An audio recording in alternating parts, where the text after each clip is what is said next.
that to become useful, because, you know, photovoltaics during the day goes like this with the sun, and it has some rough parts, and then it goes down, and then it's the night. So we need storage. But if we have storage, generation from both, we have the high-tech art of drawing a straight line of generation. Okay, but that would need long lines. And we can't do with storage, because day-night, that is only battery for half a day, you know, day-night.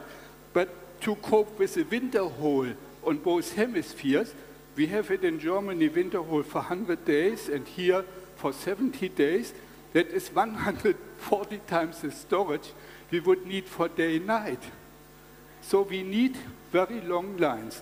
Okay, photovoltaics is developing like crazy, and I recommend strongly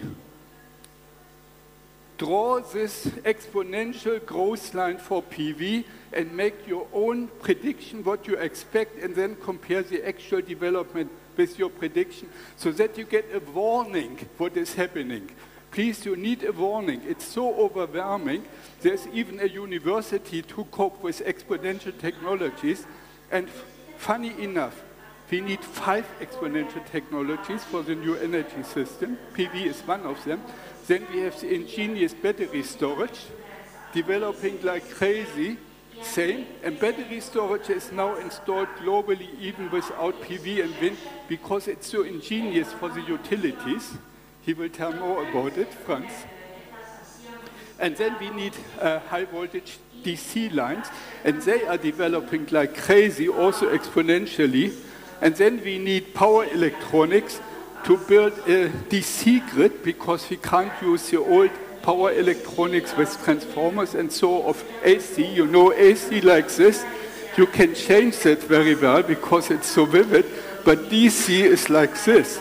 And so it has no environmental effects, but also in a transformer it wouldn't do anything. So transformers are totally useless. They only make a short circuit for DC.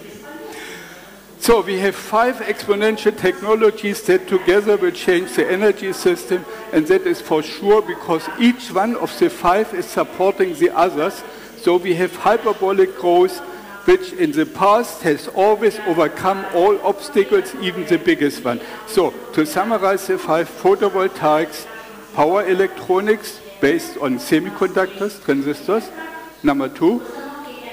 Battery storage, number 3, high voltage DC transmission, which also can go subsea and underground, so it is not so disturbing as overhead landlines. And the 5th one is all these smart devices, you know, that we all have, with their software to control the other 4, because that is a rather difficult system. And all of these 5 are developing dramatically, and with them we have a very good chance to come to 3 cents per kilowatt hour with electricity that meets the load. You know, the load curve in Europe is like this. In winter it's high, day, night, night low, day high, then it goes down to 60% of the winter, then it goes up. And it is funny enough, if we combine about 90 locations around the globe, we can exactly reproduce this load curve. There is very low loss, about 30% loss.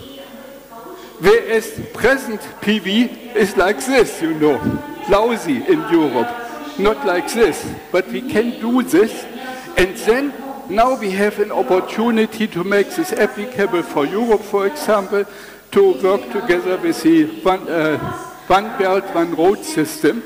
If Europe would connect just to Argentina on the other hemisphere, that's important. And Argentina is 30 degrees of latitude from north to south. So we have, you know, we have flat sun things and we have steep sun things, summer, winter. So if Europe would connect to Argentina, then we can first meet only the peak load of the European load curve. Only the peak load, which would be highly welcome for our utilities, wouldn't it? And at costs that are 1/5 of the present peakers. That's dramatic. And for that we again need well, we need this long line to South America, at least one, to see whether it works. We need batteries, but it will work. We need batteries, and we need power electronics and smart devices, and we are about to be able to do that, and that would revolutionize the energy system, and once we get that started, we can add more lines, decrease the electricity cost. That would be 8 cents per kilowatt hour for peak load. Isn't it cheap? And it would go down with Argentina and Europe to 5, and in the global system to 3. And if the US would drop out of a global system, it gets more expensive by 0.1 cent, which is not much. So it is fine to get the US in if they want. Okay, please look at the system, how it's evolving, and make your projections and see how it is evolving so that indeed you become able to cope with this exponential development. Okay, that's what I wanted to say.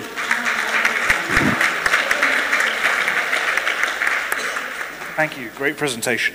I'm not going all the biographical details of our speakers. You have the details, which is why I didn't do an intro at the beginning, but over to our next speaker. Me? Thanks, Wolf, for your enthusiasm. I always like this. I hope this works with my slides. Can I ask the routine? Perfect. So I'm here to tell you why storage systems can be the game changer. And one part is how they can be it, and the second part is what we have to do to make them the game changer. The first is how they can be the game changer. It's a rather easy thing to combine storage with PV. That's pillar one. So you can earn money by shifting the electricity produced from PV to the night. But that's not all, and that's even dangerous for the grids if we only do this. Keep this in mind. So that's why we developed this 5-pillar model, because anyway, for doing own consumption with PV, wind, or CHP units, or whatever, we need to measure how much is sold to the grid, how much we buy from the grid. So we have data. Data always a good basis for business cases. Decentral, behind-the-meter business cases. So pillar number 2, without doing anything for it, without using the battery actually for it, it's just using the intelligence of the whole system to manage loads and sources and to get additional benefit. 2 pillars. The third one, very individual one, is emergency power supply. What you always have with battery storage, you can have it. That's the safety of supply. And these are the 3 pillars you can use already behind the meter on your own. But we have a close relation. We have to take care of our utilities and grid operators, because in the end we don't want to work against them with a storage system which in principle just reduces the consumption and the feed-in as long as it's not empty or not full. But whenever the battery is full, PV feeds into the grid. Whenever the battery is empty, we consume from the grid. So definitely we need to combine them to virtual power plants. That's pillar number 4. And support the grid, even earn some money by supporting, for example, the frequency or the voltage or the cosinus phi of the grid.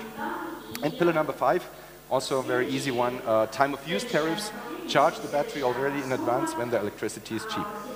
So this is how storage systems can earn money. But what do we have to do with the storage system then?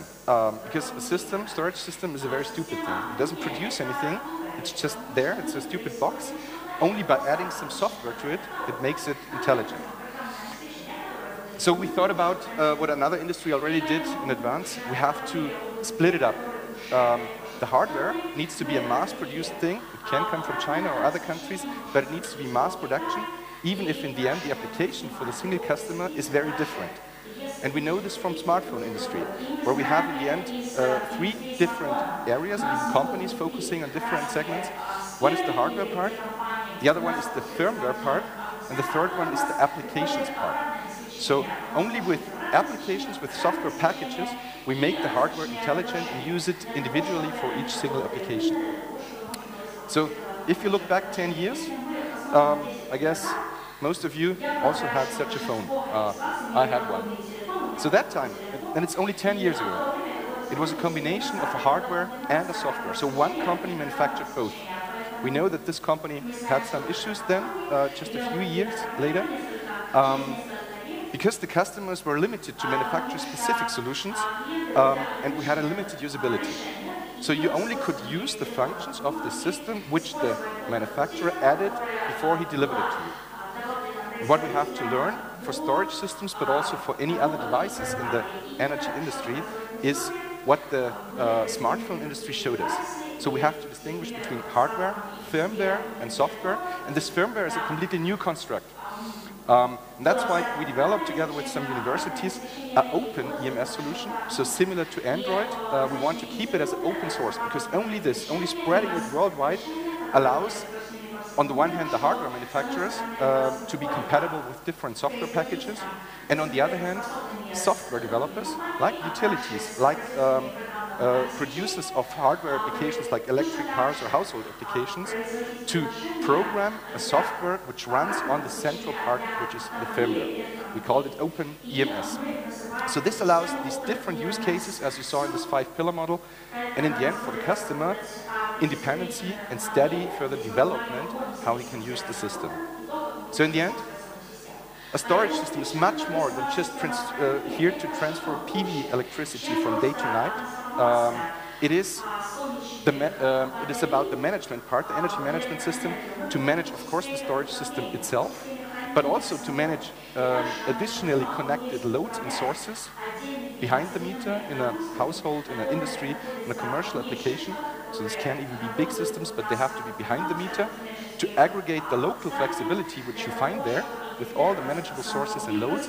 And this construct has to go to the internet, to go to virtual power plants, so that it can be assessed also from outside, from the grid operator, from the utilities, and from other devices manufacturers, so that in the end you get an intelligent total system.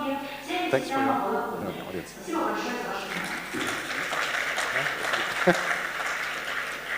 Perfect time. Perfect. Good, thank you. Good morning, everybody. May I have my slide? Oh, yeah. No, not yet. Yeah? I see. Yes, okay, thank you. Okay, we have heard this morning that production from renewable energy are in very fast growth in these years. You see how was just 2 years ago the record. No laser. Okay. 2 years ago, in 2 years, there is a fast growth, particularly in plants in China, and the same happens with wind energy. These are the record now, again in China, the most powerful plant, and now it is expanding in 3 years. And the offshore larger plant is instead in Great Britain, and a huge amount of energy also in this case. And what is the problem with this renewable energy we have just heard about is that they are intermittent. This means they change during the day, but they also change according to the climate, so we cannot actually know in advance how much they can produce. It is not the only problem. If the production from this renewable energy, which are intermittent, exceed 20% of the global production, we are going to face grid instabilities, which can result in blackouts and for reduced power quality. And this call for some measure, and the measure is energy storage. What means energy storage is, as you can see here, if the conventional paradigm for production of energy is to produce exactly, at any moment, exactly what consumer demand. To balance at any moment the production to the consumption. Instead, with energy storage, which can go in a different direction, a different paradigm, that means that we can smooth the production and produce in surplus sometimes, and use this surplus to face peak demand in other times. And once we enter in this optic, we can understand that we can use energy storage to balance and to support the development of renewable energy. And these are the evolution, actually. These data on the right are taken from US. In the upper slide, you see how installed power increases in the last year and how it is expected to increase in the next few years. And the lower slide indicates instead that the energy, both of them are increasing exponentially.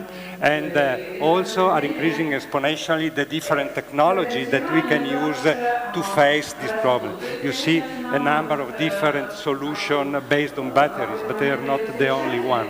Actually, when we put ourselves in this condition to use energy storage, we realize soon that we can split, identify several different services, functions that we can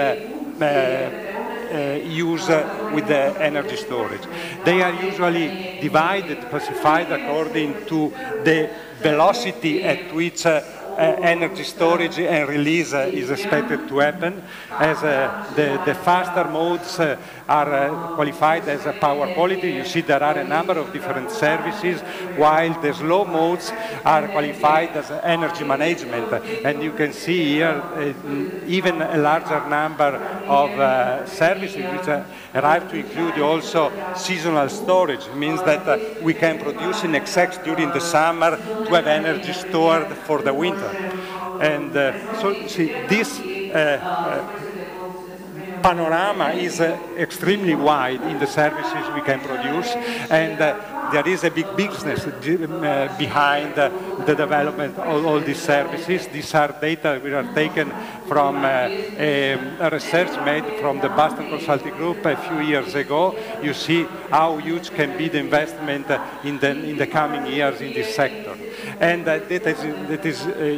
this is not all, because I have also only spoken about stationary energy storage, which is related to grid services. We must not forget, we just heard from the previous speaker, that energy storage is necessary also to power our cellular phones, our laptops, and of course our future electrical cars. And these also are actually smaller devices in power rating, but they also have a huge market, because every one of us has his telephone in his pocket in this moment here in this room. So if we put in a diagram the power on the vertical axis to the storage duration, you can see that we can identify different kinds of services according to the list I gave you before. And you see that in every position we have different solutions, can face a different technology which can face better the particular services. The same information, sorry, not this. Oh, here, the service for the coming years, and you see in the bottom part that a larger part is devoted actually to different kinds of batteries. Okay, I think I am just out of 1 minute, so I used your minute. Thank you very much.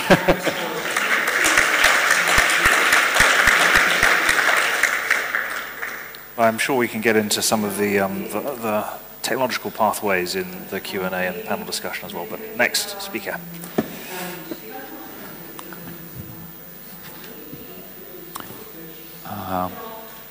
Okay, so good morning, ladies and gentlemen. First of all, I would like to thank the organizers, which are giving me the possibility to give this speech, and also the chairman for the kind introduction. So, my talk will focus about materials and devices for electrochemical energy conversion and storage. This research is carried out at the University of Padua in Italy. I will focus a little bit about the issues of energy storage and proposing some solutions. So, among all the possible electricity storage technology, we focused our attention on the electrochemical storage, which is actually represented by three components, let's say, three further technologies. So, the first one is fuel cells, so hydrogen. The second one is lithium-ion batteries, so essentially everyone has a lithium batteries in his pocket or on his laptop. And the third one is vanadium radix flow batteries, which are particularly suitable for stationary applications. So energy storage will be fundamental in the next future for at least 3 reasons. The first one is the electrification of the transportation, which will require cheaper and long-lasting systems. And the second one is the fact that we will have to deal with intermittent renewable sources such as wind and sun, and so we will have also to deal with the lag of time between the generation of the energy and the consumptions by the users. So let me go in further details. So if we think about lithium batteries and we want to feed our car with a lithium battery as well, there are still some issues which needs to be addressed. The first one is the safety. Okay, this is mostly related with the electrolytes, which is the liquid part into the battery, which can get in fire, especially in the case of a car accident.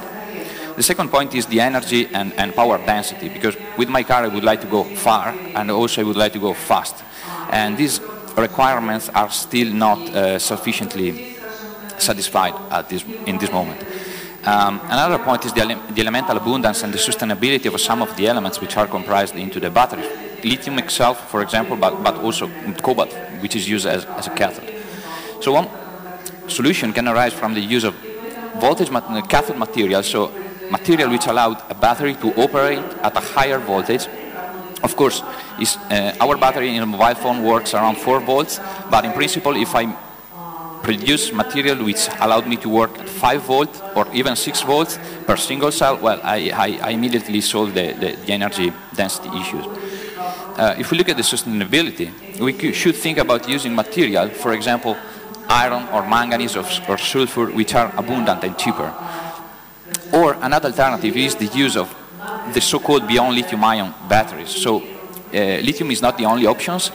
For sure it's the most popular, but it starts to be old because it was discovered in 1991. So there are also sodium batteries, magnesium, calcium, or aluminum batteries. Maybe some of you have never heard about that, but they exist.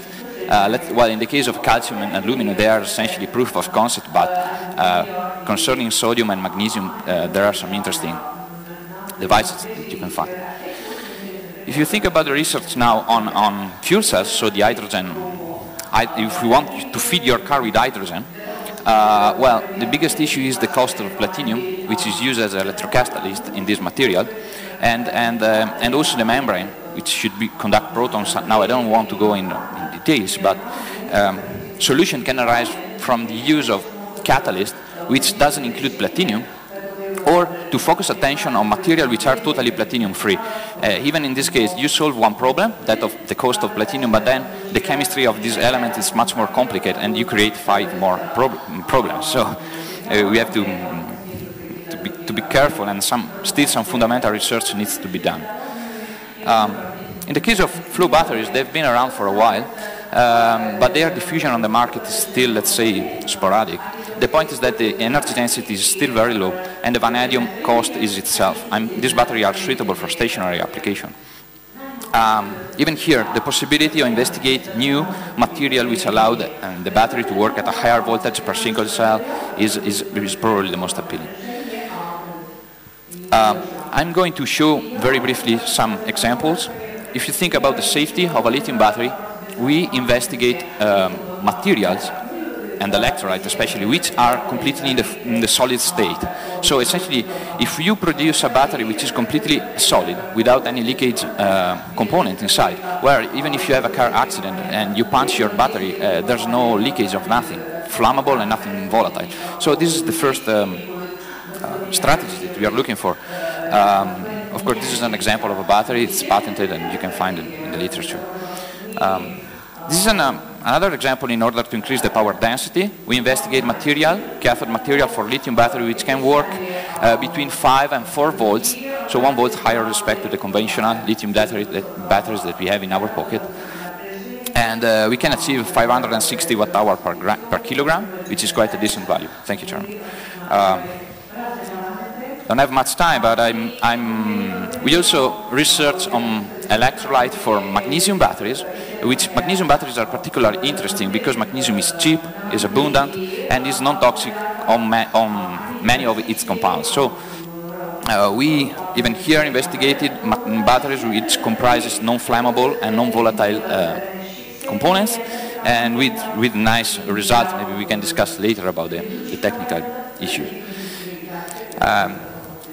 Last topic concerning fuel cells, so hydrogen technology. We optimized the morphology and the structure of the material into this, and especially in the cathodic side of these fuel cells, in order to use the minimum amount of platinum as possible. We also investigate catalysts with, as a secondary, a side project, catalysts which are completely platinum-free.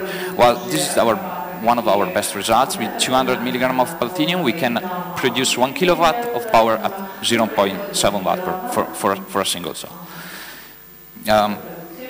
So I will skip most of the information on vanadium flow batteries. As I said at the beginning, we investigated material in order to exchange the voltage, the operating window, and fast the voltage of the battery. Of course, this is not easy because you exchange the voltage, but the electrolyte has to be stable chemically and electrochemically, and also during time, because a stationary battery is expected to last for years. Okay, it's not like your mobile phone that after maybe a couple of years you throw the battery away. So I need to thank these institutions for founding. I'm not going through all of them, but especially the Levi Casas Center, which is a center for research on economics and technology of energy, the Army Research Office, several companies in Italy, and so on. I also thank you for your attention. Thank you so much. Really exciting to see the different technologies being developed on the storage front. So we've got a bit of time for questions. I hope you're going to get some questions. Hey, okay, there we go.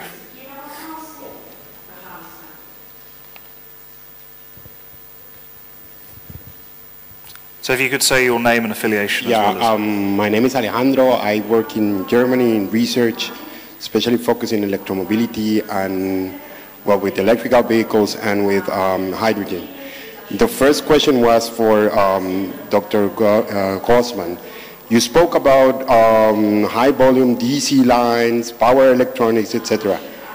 Why don't you go for the, let's make the power to gas and let's just transmit the energy into gas? We are doing a project right now in which we developed a value chain of hydrogen into different uses, including energy storage.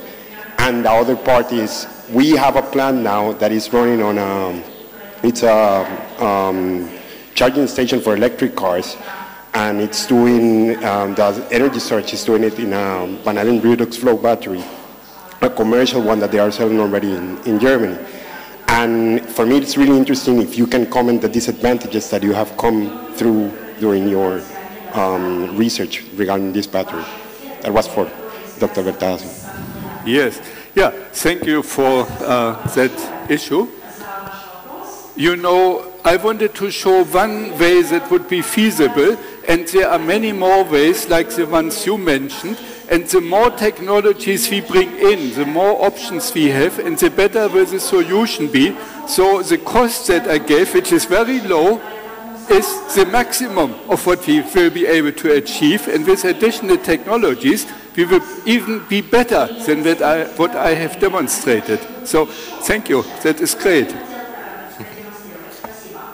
Yeah, so the issues of batteries, especially for cars, is... You mean the redox flow batteries? Well, the first one is the energy density, which is still very low because these are bulky systems. Okay.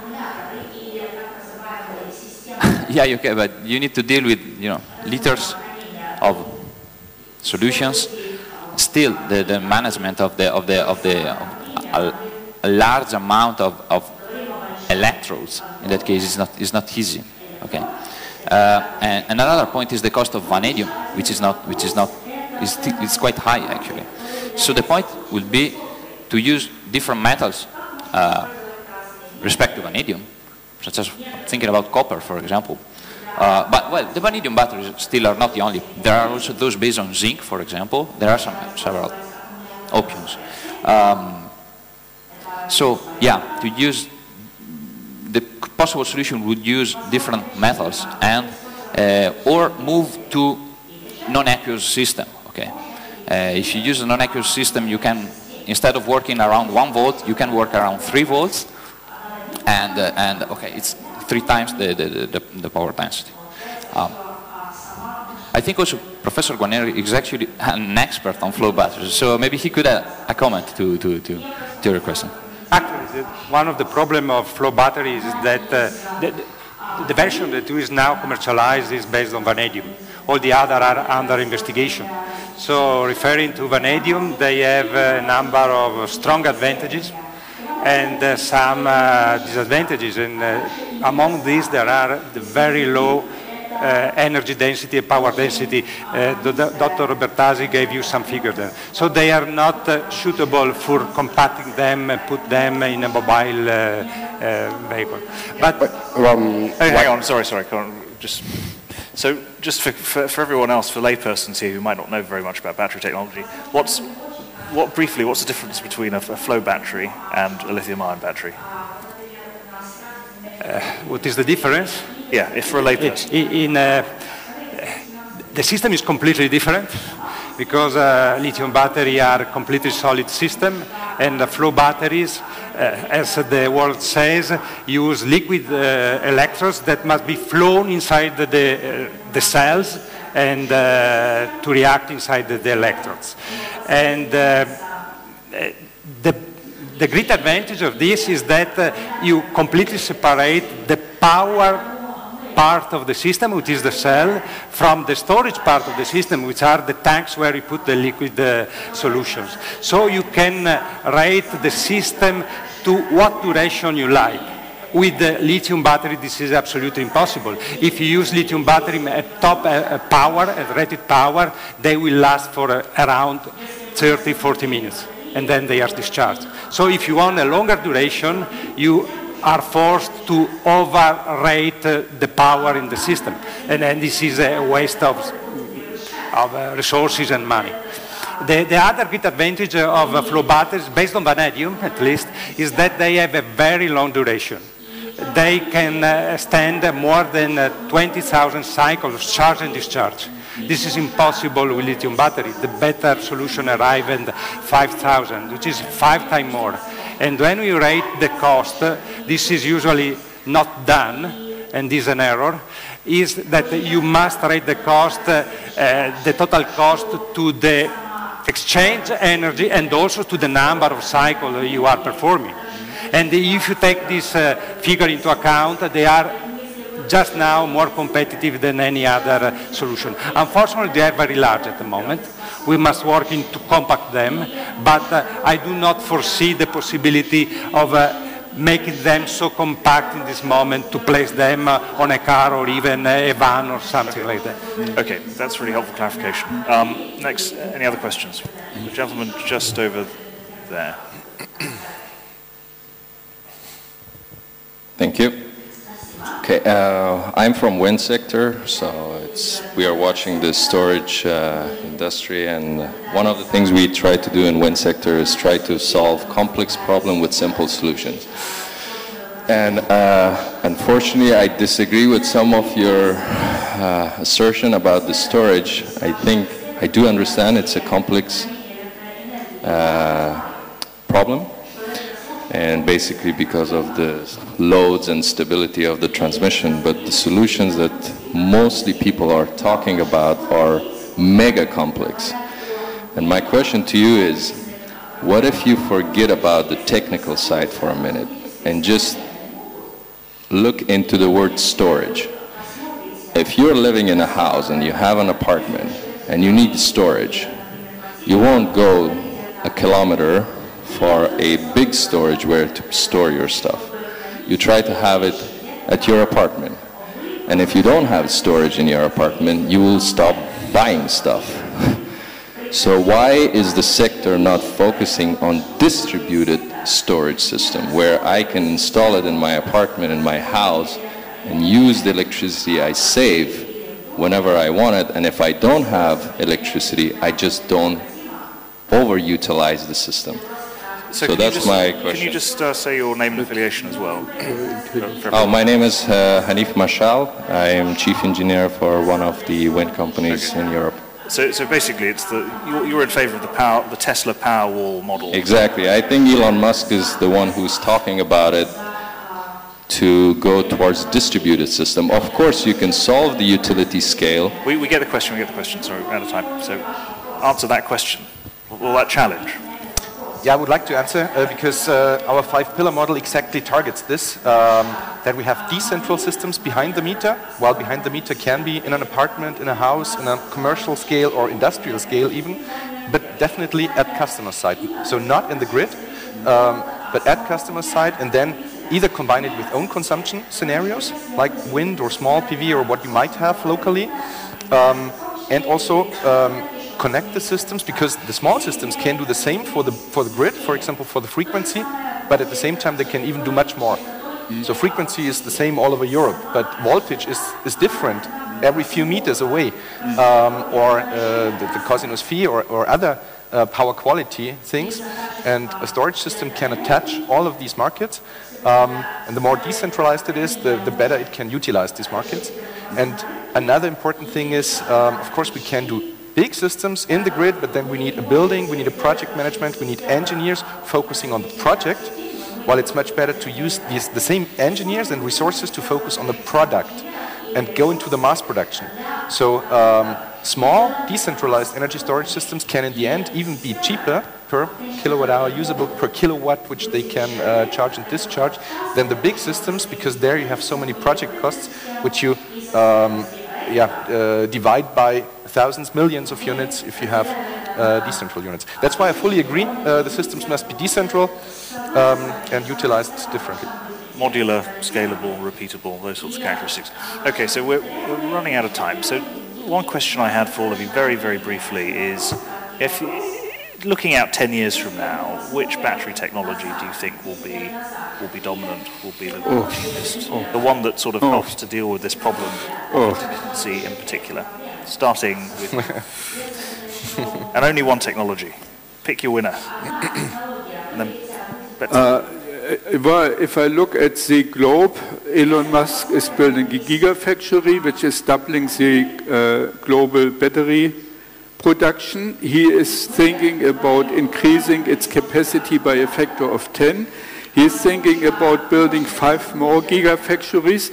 LG is building a factory of the same size. BYD is building a factory of the same size. So maybe just by the power of what these companies are doing, we will see a lot of lithium-ion. It's a loss of diversity, but it's a solution, and I like all the possibilities that we have, and I hope that we do not lose technologies which are much better, but from what I see growing, lithium-ion to me will be the dominant force, just by what companies are doing. Yeah, okay.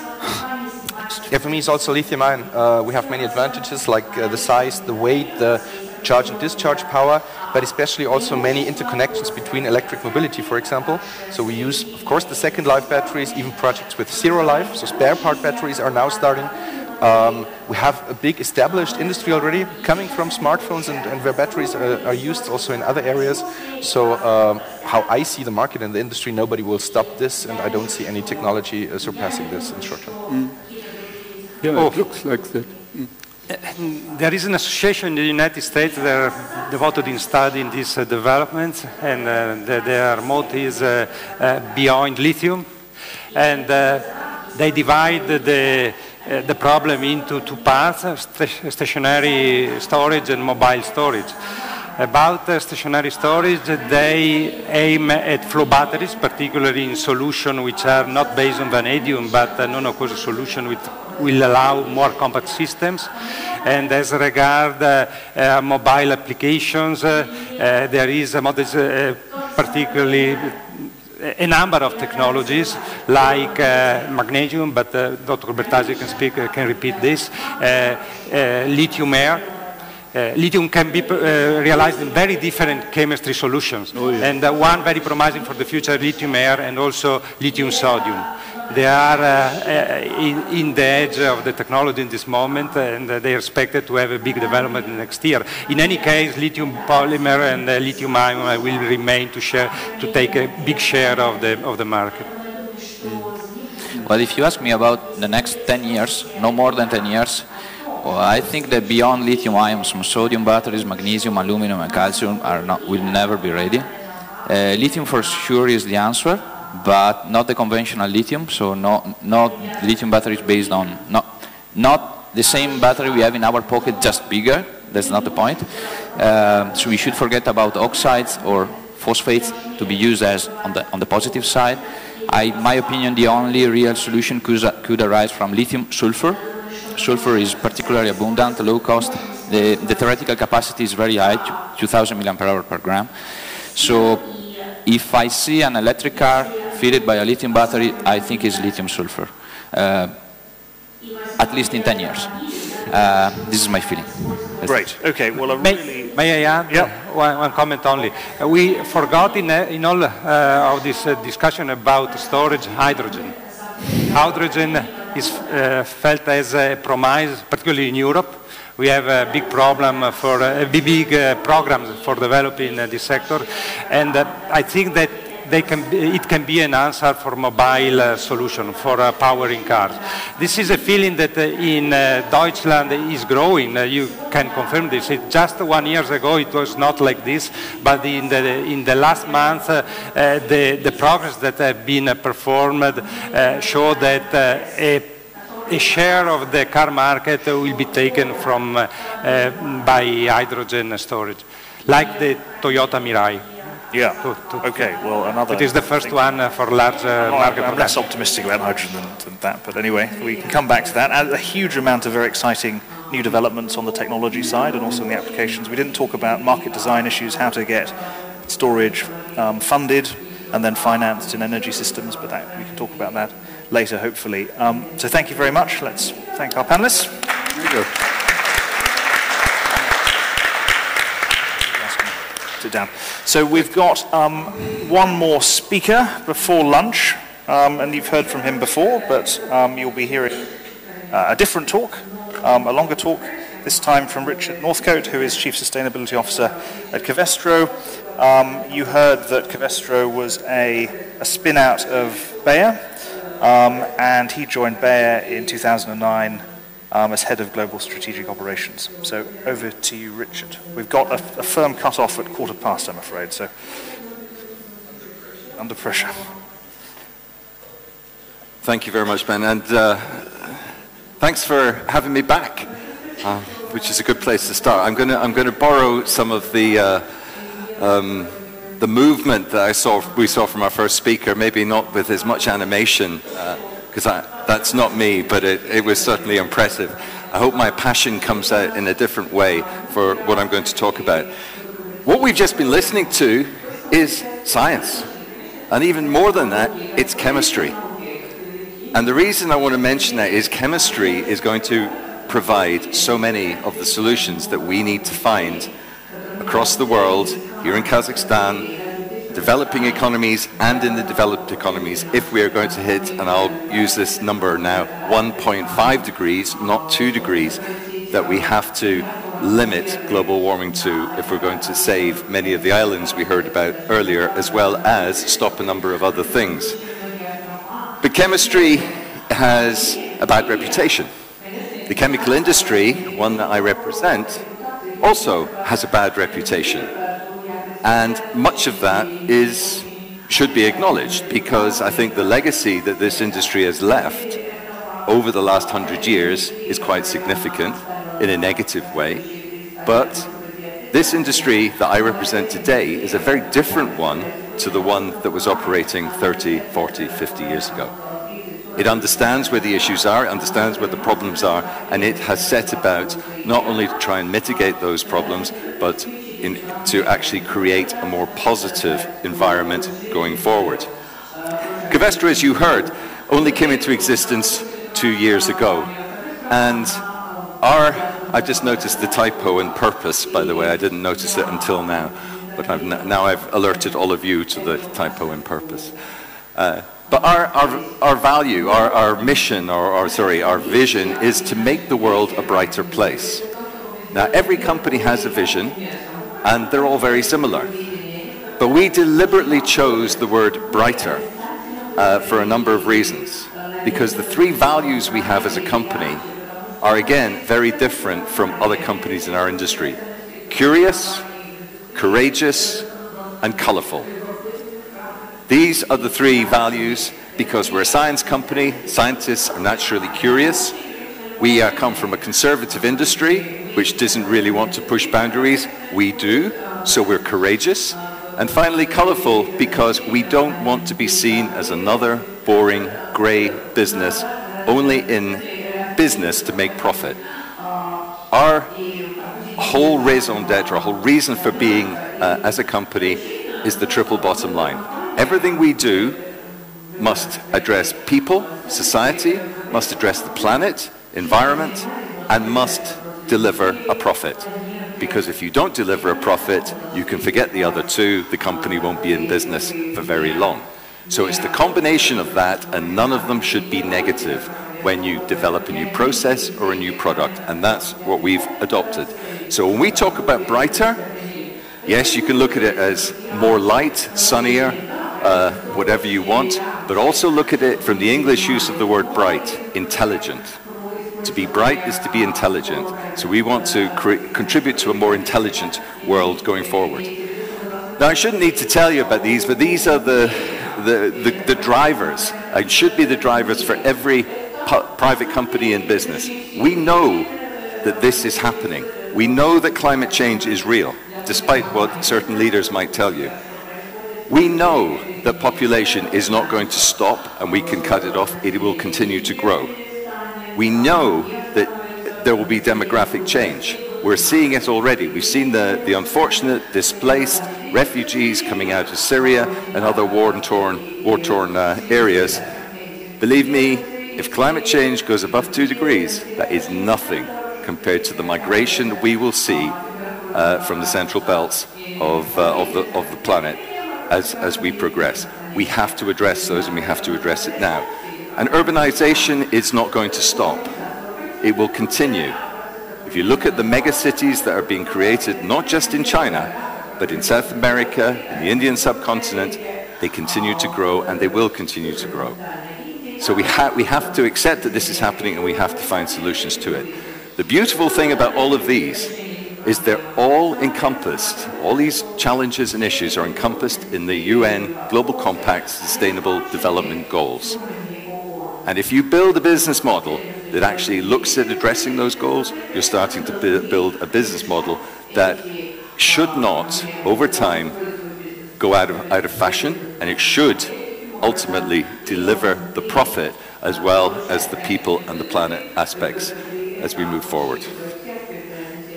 But us, we are a company that is involved right across the spectrum. I was delighted to hear the panel session earlier on energy efficiency, because as you heard, 40% of energy consumption goes into construction or into buildings. 30% of greenhouse gas emissions comes from that. So if we can address that, we're making a big step forward. Energy efficiency, we've just been hearing about it. We're going to hear more and more about it. How do we as a company reduce our energy consumption? Let me give you a quick story.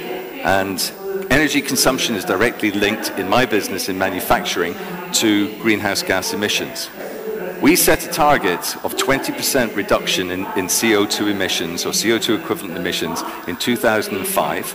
We set a target for 2020 of a 20% reduction. In 2011, my chief of industrial operations whispered in my ear at a meeting, "We've hit our target." And I said, "Tony, that's great, but why are you whispering?" And he said, "Because if I say it loud, they'll set the target higher." And I said, "What's wrong with that? If we've already hit a 2020 target by 2011, why shouldn't we be setting the target higher?" And he immediately went against the company culture and everything at the time. And he immediately said, "Right, it's 30%. We hit that in 2015. We set it at 40%. We hit that nearly almost a year later, we're at 38.5%. We immediately set it at 50%. And that's what you need to do if you're really going to address these problems. Don't sit back when you hit a target and expect that everything is going to be okay, we've done our bit. Another target we've set, another goal we've set, is that we expect all our suppliers to follow the same sustainability agenda that we do. Because we, as one company, can make an insignificant difference. When the value chain starts working together with the big brand at the end of the line, and the consumer, and government, and NGOs, we're going to see breakthroughs like we've never seen before. And that is what we're pushing, and hence SDG number 17 is so important. Product innovation. If you're going to develop a product, it has to fall into what I mentioned before. People, planet, profit. Does it benefit society? Does it benefit the environment? And does it deliver a profit? If it doesn't meet those criteria at Covestro, we do not proceed with it. I had a really hard job selling that to my board when I first came up with the idea, until I pointed out over the last 5 years, every product development we've made has fitted into that category.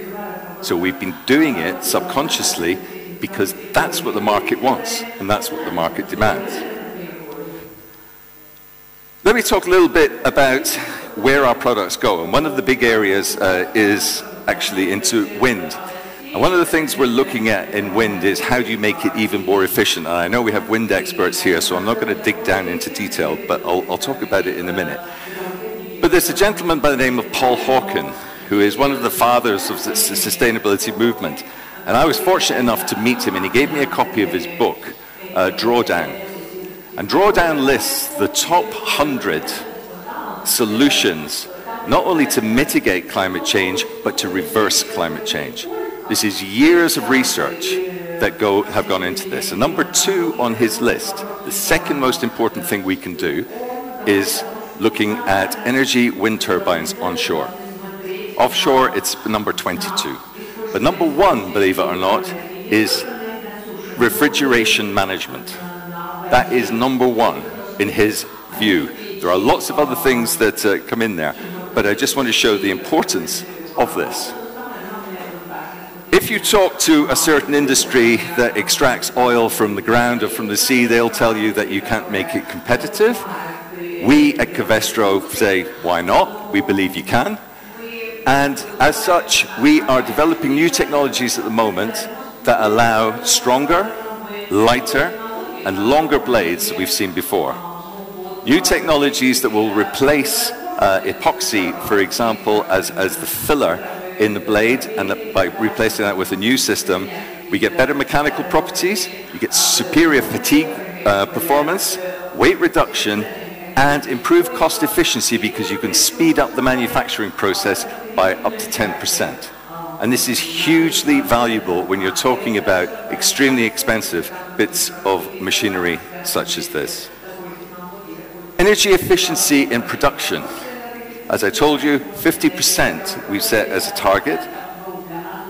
We have developed, and we developed this a number of years ago, and I'm going to call it ODC technology because I don't want to give you the full chemical term because you'll all switch off and fall asleep. But this technology allows a 50% reduction in the manufacture of chlorine. Just to give you an example, and you heard some figures this morning, 4% of Germany's total energy demand goes into the manufacture of chlorine. 4%. So you take 50% of that, that's 2%. That is more than solar power is currently generating on a global scale today. This is equivalent to powering a city the size of Cologne, basically carbon neutral. And yet, this technology, which we have made available for license, has not been picked up yet in Europe. Only one country in the world has picked it up. Can anybody guess what that country might be? China. Very big surprise. Immediately jumped on it and immediately are now using this technology. Gas phase phosgenation, a fantastic breakthrough. not only reducing the amount of energy needed to make polyurethane and polyurethane foams, but also reducing emissions by 50% and reducing solvent use by 80%. All extremely important as we look at how we can protect the environment. And in polycarbonates, we developed a new melt process which skips a step in the whole manufacturing and allows a 20% reduction in the amount of energy needed to make, and this is important, to make products that actually are used to make us as a society more energy efficient. Because where our products end up are actually the most important things. In high performance insulating material, and we heard about this before, and just to give you another quick story, I mentioned Solar Impulse before. Solar Impulse for us was a flying laboratory. It flew around the world using nothing but the sun after everybody in the aviation industry said it was impossible. It could not be done. Bertrand Piccard and André Borschberg refused to believe this, the founders of Solar Impulse, so they went to a boat builder. Now, it wasn't an ordinary boat builder. This is the man who builds boats for the America's Cup for Switzerland. And he didn't know it was impossible. So we built a plane. And I think this proves a point. When people tell you can't do that, it's impossible, you go, like Bertrand did, and find companies such as us who were prepared to take on the challenge of something that was supposedly impossible. What we did with that, we developed a new insulation material that had never, we all thought we'd reached the end of insulation properties. The best insulation you could get was being delivered by a polyurethane foam. We managed to increase the efficiency by 10% to make it even lighter, even thinner, and protect the pilots at 40,000 feet and at plus 40 degrees when they were when the sun was shining. So minus 40 to plus 40, no heating, no cooling on the plane, just the insulation material. We developed a glass, or a plastic glass, a polymer glass, for the first time that had the visual quality of glass at 30% of the weight. These are important breakthroughs. Now what we have to do is we have to ensure that all of this stuff that we developed for Solar Impulse and some other projects that we're working on are implemented on the ground. Because if we can do that, we can immediately take 50% of the energy consumption out of the planet at the moment, just through new technologies. But I wish it was that easy. Cars. We can take 30% out of the weight of a car today. We can make them more durable, we can make them last longer, we can make them more energy efficient. We have the technology today to make that, to make it happen. And when I say we, I don't just mean Covestro, I mean the industry in general. But why can't we do that, and why don't we do it? Well, number one is the lead time that cars need in terms of preparing their next models. But something else is just as important, and that is a legislation that has been put in place by the European Union, and this is specifically for the European Union, which dictates, and this was put in the year 2000, 80% of the weight of a car, or 80% of a car by weight, must be recyclable. So what does that mean? That means you need to use steel, aluminium, and glass, which are all recyclable. And nobody is even looking at the carbon footprint that is being created when you recycle these materials. We have developed a new material which has the strength of steel. It's a polymer. It has the strength of steel. It's half the weight of aluminium. And currently, it cannot penetrate that market because of legislation. Bearing in mind this is a 17-year-old directive, which probably needs to be updated. LEDs, another one of the major contributions. If you are going to take oil and you're going to make something that is going to be beneficial to the environment and society, put it into something like LEDs, which over its lifetime will save 50 times more oil or carbon than you've invested in that product. This is a very good use of carbon. So, let me just finish by saying, I believe our industry is leading in so many ways when it comes to tackling the issues that we face as a society. But we have to work together. There is no point in inventing new materials, making new innovations, new breakthroughs, and being told by government officials that this is great. We need more innovation like this. No, we don't. We need to find ways of implementing the innovation we're coming up with immediately if we're really going to make a move. There is one country in the world that is implementing every single technology we and others develop, and that is China. So Europe can look at itself and say, we're great, we're the home of innovation, everything else. Well, China says, thank you very much, Europe, we are the home of implementation. And while I talk about this, I'm talking on a global level about big things we can do. It doesn't have to be at this level. There are new solutions, new ideas coming up in all areas of society. SMEs are one of the most important sources of innovation. I'm getting very dry here, so let me... Thank you.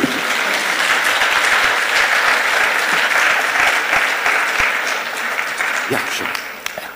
Well, thank you, Richard, for that. Unfortunately, we don't have any time for questions, but an inspiring talk, and particularly, I think, many messages, two of which were, one, look to China in terms of how these things are being applied, and two, also be aware of the unintended consequences of regulation that can sometimes impede progress on innovation.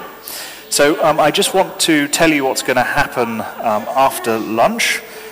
So we're going to reconvene here at 2:15. Then we're going to have two parallel sessions. So in Hall 2, I will be here and we'll be running a number of different sessions. And then in Hall 4, the Do School are going to be organising a two-part workshop.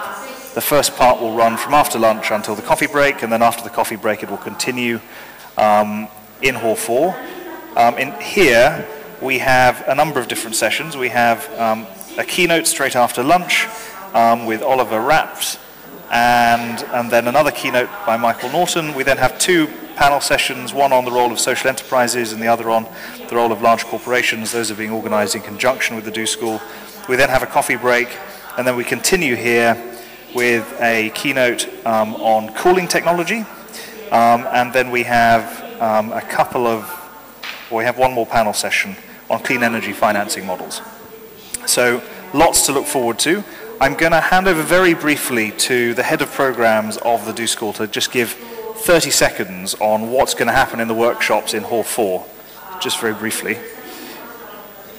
All right. Good afternoon, everybody. Great responsibility to be the last thing between you and lunch, so I'll make this very brief.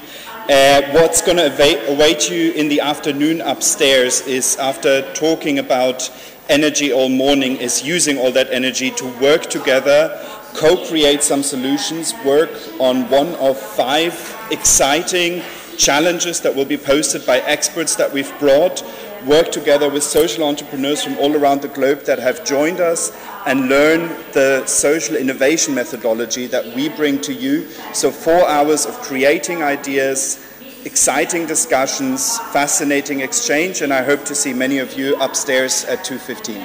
Great. Okay, thank you so much for that. So it's going to be super exciting, lots of group activity, a workshop. You can move between both throughout the afternoon, I think.